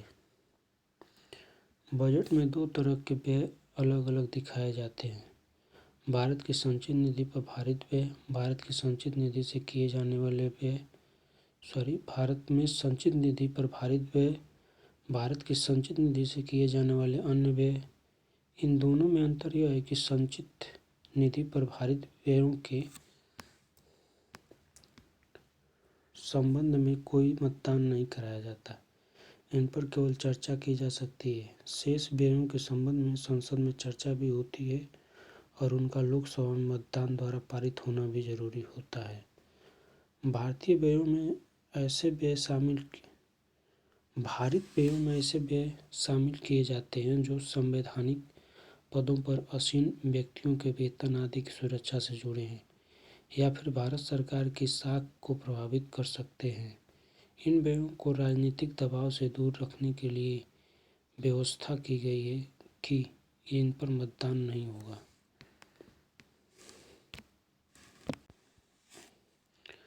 बजट पारित करने की प्रक्रिया। संसद द्वारा बजट पारित किए जाने की प्रक्रिया सामान्यतः निम्नलिखित 6 चरणों से गुजरती है। पहला, बजट की प्रस्तुति सर्वप्रथम लोकसभा में होगी। बजट पर आम बहस होती है। दूसरा में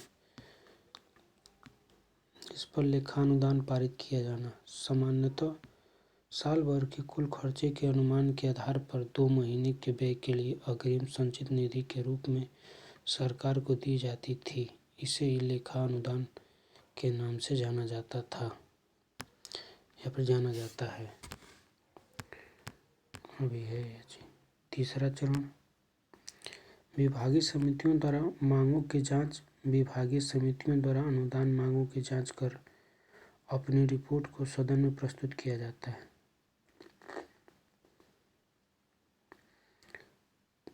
चतुर्थ चरण, अनुदान संबंधी मांगों पर मतदान होता है।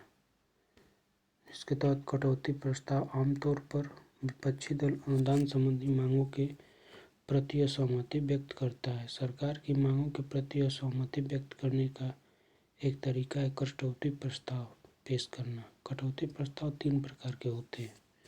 कौन कौन? तो नैतिक कटौती प्रस्ताव।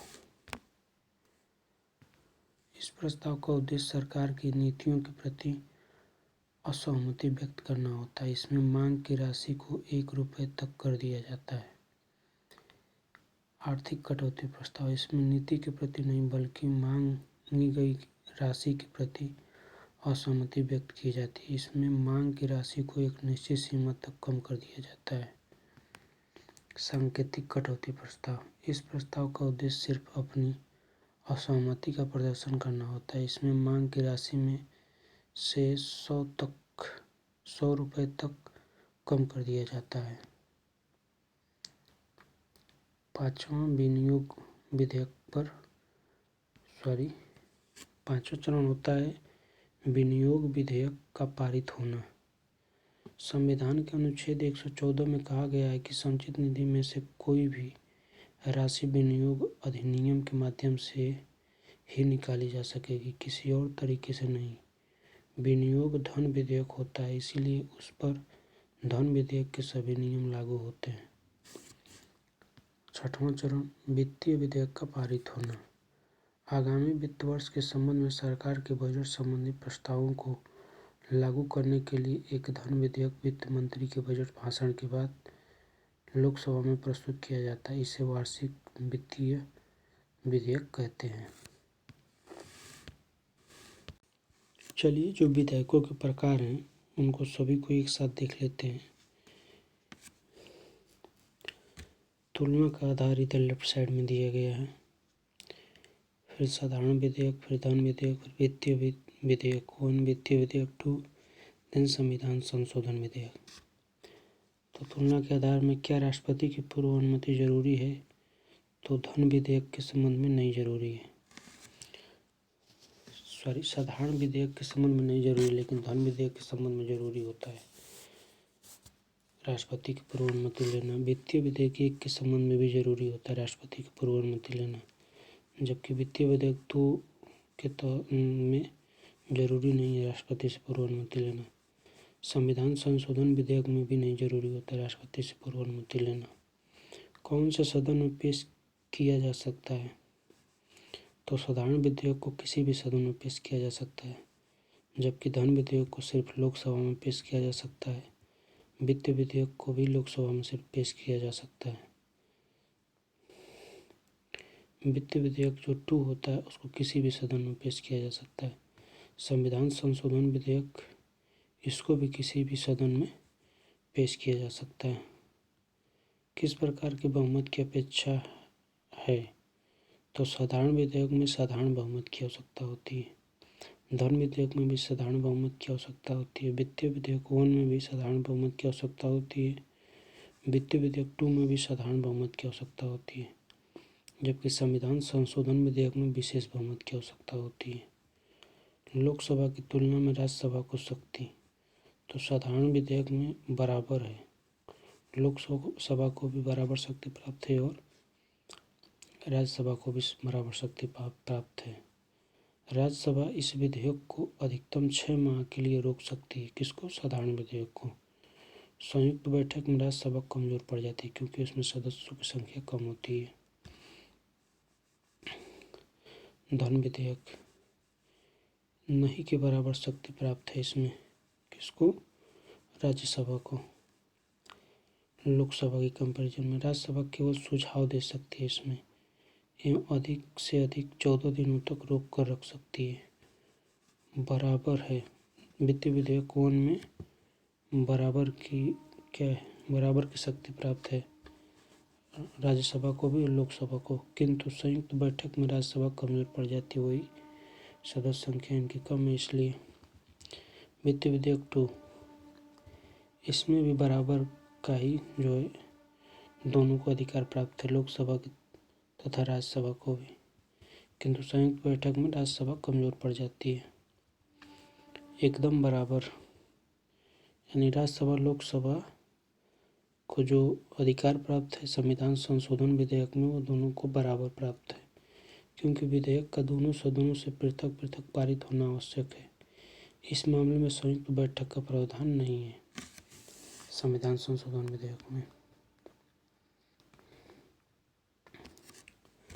राष्ट्रपति के पास उपलब्ध विकल्प तो साधारण जो विधेयक होता है उसमें सभी विकल्प उपलब्ध होते हैं राष्ट्रपति के पास, जबकि धन विधेयक में पुनर्विचार नहीं कर सकता है अनुच्छेद 111 के तहत। धन विधेयक 1 में सभी विकल्प उपलब्ध हैं, जबकि धन विधेयक 2 में सभी विकल्प उपलब्ध हैं इसमें भी। तथा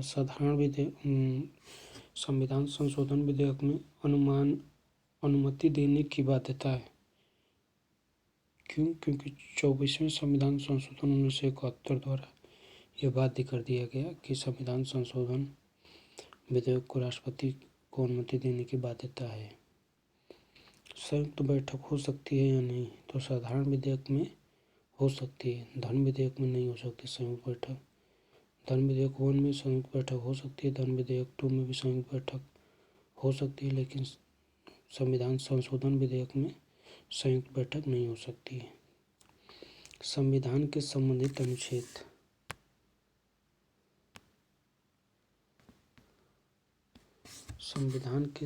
अनुच्छेद तो संविधान में कहीं जिक्र नहीं है इसका साधारण विधेयक का, जबकि धन विधेयक का 110वें अनुच्छेद है। वित्तीय विधेयक 1 का 117(1) में उल्लेख है, जबकि वित्तीय विधेयक 2 का 117(3) में उल्लेख है तथा संविधान संशोधन का 359 में उल्लेख है।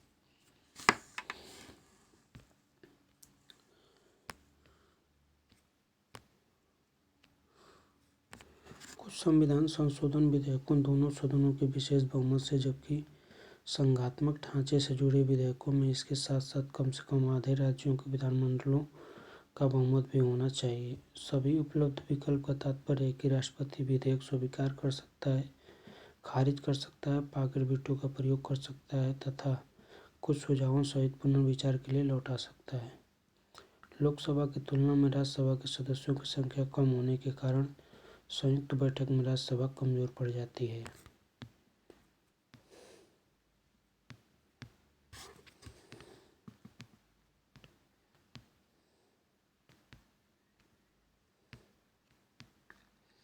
विभिन्न प्रकार की निधियां देख लेते हैं। तो भारत की संचित निधि, जिसका उल्लेख अनुच्छेद 266 में किया गया है। भारत सरकार को प्राप्त होने वाली सारा राजस्व तथा सरकार द्वारा हुंडियां निर्मित करके उधार द्वारा या फिर अर्थोपाय अग्रिमों द्वारा लिए गए सभी उधार और उधारों के प्रतिसंदाय में उस सरकार को प्राप्त सभी धनराशियां भारत की संचित निधि में जमा कराई जाती हैं। भारत का लोक लेखा निधि तो अनुच्छेद 266 में इसका उल्लेख है, अनुच्छेद 266 के 2 के तहत। संचित निधि में जो राशियां शामिल होती हैं उनके अलावा सभी सार्वजनिक राशियां भारत के लोक लेखा में जमा होती हैं। मोटे तौर पर इसका संबंध बैंक जमा राशियों, बचतों, भविष्य निधि जमा राशियों इत्यादि से होता है। धन निकालने के लिए संसद की मंजूरी आवश्यक नहीं है। इससे किसे? लोक लेखा निधि से। भारत की आकस्मिक निधि, जिसका उल्लेख अनुच्छेद 267 में किया गया है। जब किसी आकस्मिक खर्च के लिए संसद ने सरकार को प्राधिकृत न किया हो तब तक राष्ट्रपति इसमें से आवश्यक धनराशि सरकार को अग्रिम तौर पर दे सकेगा। राष्ट्रपति की ओर से भारत सरकार का वित्त सचिव इसका संचालन करता है। इस राशि को बाद में संसद द्वारा प्राधिकृत करवाया जा सकता है। संसद के सत्रावसान तथा लोकसभा का विघटन। अनुच्छेद 85(1) राष्ट्रपति समय समय पर संसद के प्रत्येक सदन को ऐसे समय और स्थान पर अधिवेशन के लिए बुलाएगा जिसे वह उचित समझे। संसद के दोनों सत्रों के मध्य किसी भी स्थिति में 6 महीने से अधिक का अंतराल नहीं होना चाहिए, अर्थात वर्ष में न्यूनतम 2 बार संसद सत्र अवश्य होना चाहिए।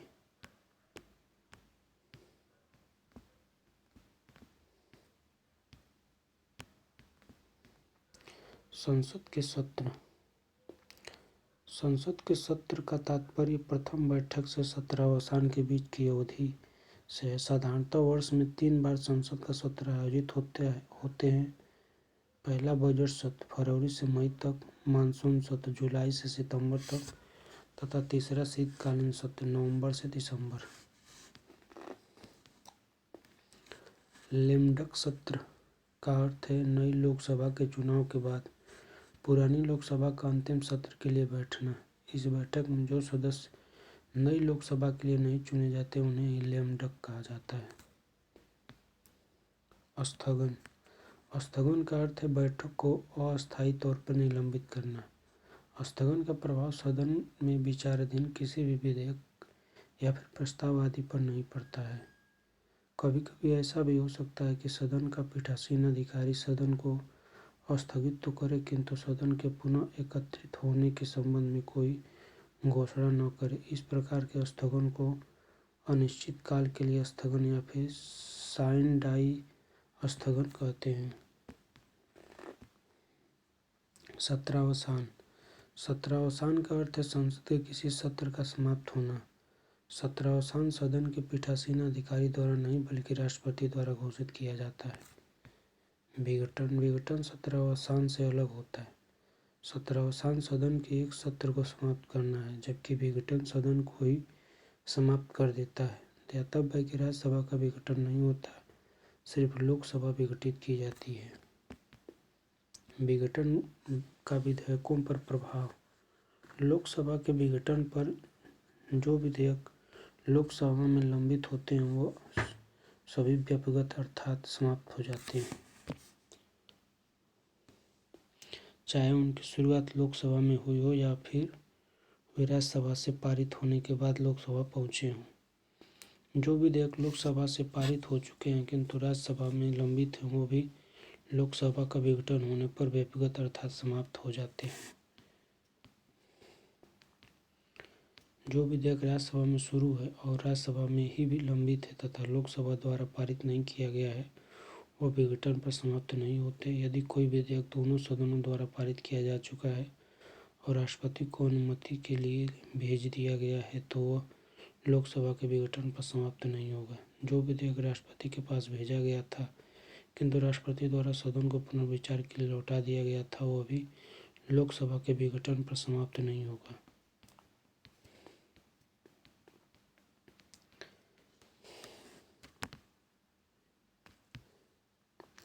किसी विधेयक पर संसद के दोनों सदनों की गतिरोध।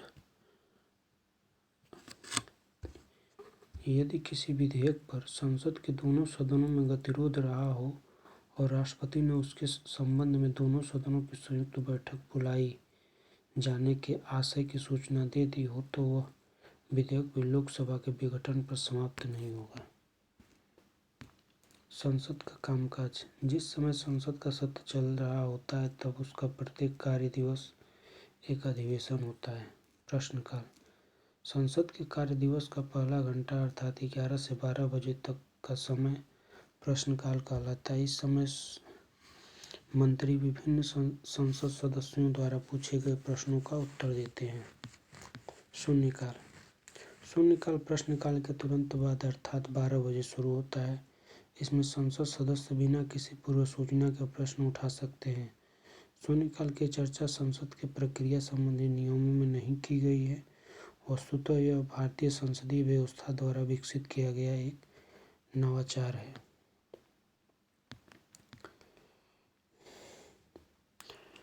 अब देख लेते हैं कुछ इम्पोर्टेंट तार्किक प्रश्न। ऐसे प्रश्नों का उत्तर मंत्री द्वारा मौखिक रूप से दिया जाता है एवं इन प्रश्नों पर अनुपूरक प्रश्न पूछने जाने की अनुमति होती है। अतार्किक प्रश्न। ऐसे प्रश्नों का उत्तर मंत्री द्वारा लिखित रूप में दिया जाता है। इन प्रश्नों के अनुपूरक प्रश्न पूछने का अवसर नहीं मिलता। अल्प सूचना पत्र। ऐसे प्रश्नों का संबंध किसी लोक महत्व के तत्कालीन विषयों से होता है। इनका उत्तर भी मौखिक रूप से दिया जाता है एवं इस पर पूरक प्रश्न पूछा जा सकता है। अल्प सूचना प्रश्न गैर सरकारी सदस्य से नहीं पूछा जाता। अल्प सूचना प्रश्न का उत्तर प्रश्नकाल के तुरंत बाद दिया जाता है। प्रस्ताव और संकल्प का अर्थ। संसदीय कार्यवाही विभिन्न प्रस्तावों और संकल्पों के माध्यम से चलाई जाती हैं। संसद में किसी भी कार्य से संबंधित कार्यवाहियों को प्रस्ताव के रूप में ही प्रस्तुत किया जाता है। संकल्प प्रस्ताव से भिन्न नहीं होता, वह प्रस्ताव का ही एक प्रकार है। जो प्रस्ताव अपने आप में पूर्ण होता है प्रायः उसे ही संकल्प कहा जाता है।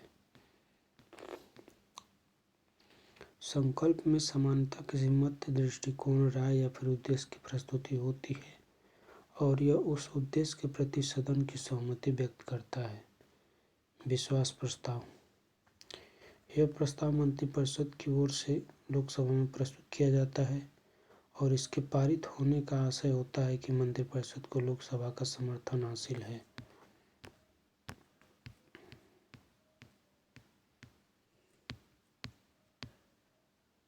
अविश्वास प्रस्ताव। यह प्रस्ताव किसी भी पक्षी सदस्य द्वारा 50 सदस्यों के अनुसमर्थन द्वारा सिर्फ लोकसभा में प्रस्तुत किया जाता है। इस प्रस्ताव के लिए कोई विशेष आधार का होना आवश्यक नहीं है। लोकसभा द्वारा इस प्रस्ताव के पारित होने पर सरकार गिर जाती है। अविश्वास प्रस्ताव का उल्लेख संविधान में न होकर लोकसभा की नियमावली 198 में है। निंदा प्रस्ताव।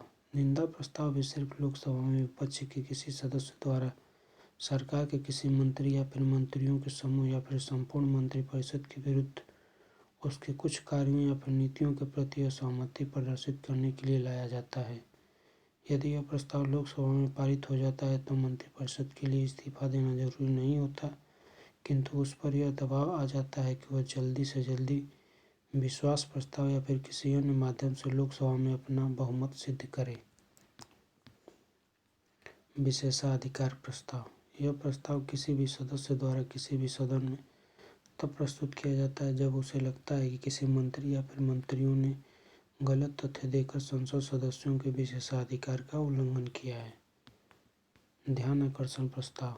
ध्यान आकर्षण प्रस्ताव के माध्यम से सदन का कोई सदस्य अध्यक्ष या फिर सभापति की अग्रिम अनुमति से किसी मंत्री का ध्यान एक ऐसे विषय की ओर आकर्षित करता है जो अविलंबनीय लोक महत्व का है। मंत्री या तो उस विषय पर तुरंत भाषण दे सकता है या फिर किसी और दिन भाषण देने के लिए समय की मांग कर सकता है। स्थगन प्रस्ताव। इस प्रस्ताव का उद्देश्य अविलंबनीय लोक महत्व के किसी मामले पर सदन में चर्चा करने के लिए सदन की नियमित कार्यवाहियों को स्थगित करना है। 50 सदस्यों के समर्थन के साथ तथा पीठासीन अधिकारियों की अनुमति से इसे दोनों सदनों में पेश किया जा सकता है तथा पक्ष या फिर विपक्ष का कोई भी सदस्य इसे ला सकता है। धन्यवाद प्रस्ताव।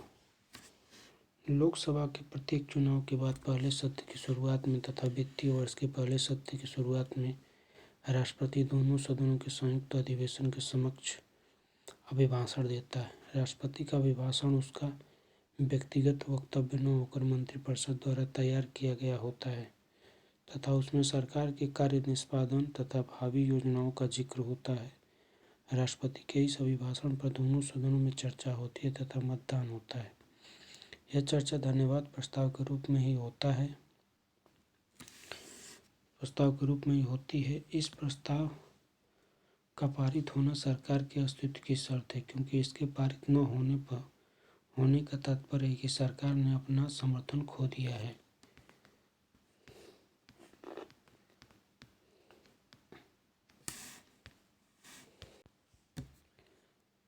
समापन प्रस्ताव।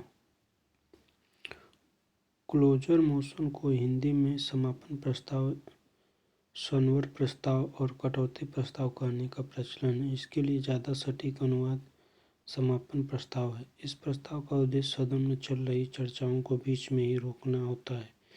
यदि यह प्रस्ताव पारित हो जाता है तो चर्चा को बीच में ही रोककर संबंधित विषय पर मतदान करा लिया जाता है। अनियत दिन वाले प्रस्ताव। यह वे प्रस्ताव हैं जो लोकसभा अध्यक्ष द्वारा चर्चा के लिए स्वीकृत किए गए हैं, पर अभी चर्चा के लिए कोई तिथि निर्धारित नहीं की गई। औचित्य प्रश्न। यदि संसद कार्यवाहियों के संचालन के सामान्य नियमों, संविधान में निर्दिष्ट नियमों या फिर सदन के कार्यवाही संबंधी नियमों का पालन नहीं करता है तो कोई सदस्य औचित्य प्रश्न के माध्यम से सदन का ध्यान इस ओर आकर्षित कर सकता है। नियम 377। इसके अधीन वह मामले उठाए जाते हैं जो औचित्य प्रश्न नहीं होते तथा जिन्हें प्रश्नकाल, अल्पकालीन चर्चा, स्थगन प्रस्ताव या किसी अन्य प्रस्ताव में नहीं उठाया जा सकता है। विशेष उल्लेख। जिन प्रश्नों को लोकसभा में नियम 377 के अंतर्गत उठाया जाता है उन्हें ही राज्यसभा में विशेष उल्लेख के रूप में उठाया जाता है। संविधान में संसदीय विशेषाधिकार। संविधान के अनुच्छेद 105 का संबंध संसदीय विशेषाधिकारों से है। यह अनुच्छेद मूलतः दो विशेषाधिकारों की चर्चा करता है। अभिव्यक्ति की स्वतंत्रता अनुच्छेद 105(1) के तहत। दूसरा, कार्यवाहियों के प्रकाशन का अधिकार अनुच्छेद 105(2) के तहत। सामूहिक विशेषाधिकार। कार्यवाहियाँ चलाने का अधिकार, बहस और कार्यवाहियों के प्रकाशन का अधिकार तथा प्रकाशन रोकने का अधिकार। बाहरी व्यक्तियों को सदन से बाहर निकालने का अधिकार और सदन के दोनों सदनों को अधिकार है कि वह अपनी किसी भी बैठक को गुप्त सत्र में रूपांतरित कर सकते हैं। व्यक्तिगत विशेषाधिकार। सिविल गिरफ्तारी से मुक्ति। संसद के सदस्यों को संसद सत्र के द्वारा या उससे 40 दिन पहले तथा 40 दिन बाद तक गिरफ्तार नहीं किया जा सकता। यह विशेषाधिकार सिर्फ सिविल मामलों से जुड़ी है, गिरफ्तारियों तक सीमित है। यानी यह विशेषाधिकार सिर्फ सिविल मामलों से जुड़ी गिरफ्तारियों तक ही सीमित है। संसद सत्र के दौरान गवाह के रूप में उपस्थित होने से स्वतंत्रता। संसद के भीतर वाक स्वतंत्र या फिर अभिव्यक्ति की स्वतंत्रता। संसद के बाहर संसद सदस्य भी साधारण नागरिक के समान है।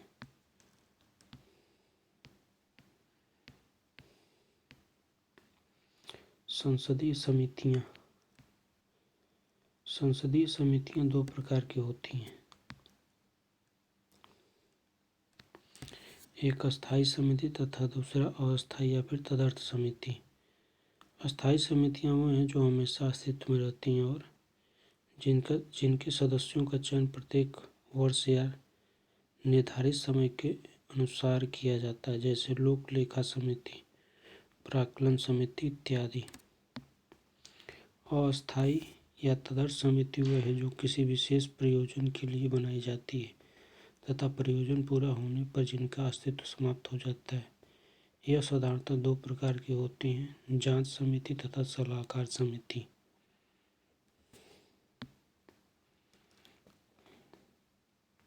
अब अगले वीडियो में देखेंगे संसद की प्रमुख स्थायी समितियाँ। बहुत बहुत धन्यवाद।